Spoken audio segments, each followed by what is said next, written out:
Ang mabuting balita ng Panginoon ayon kay San Mateo. Papuri sa iyo, Panginoon.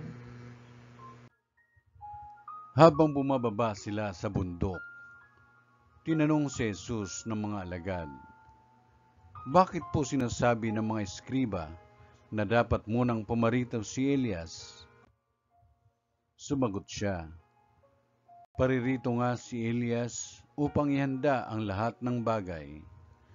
Sinasabi ko sa inyo na pumarito na si Elias, ngunit hindi siya nakilala ng mga tao. At kanilang ginawa sa kanya ang gusto nila.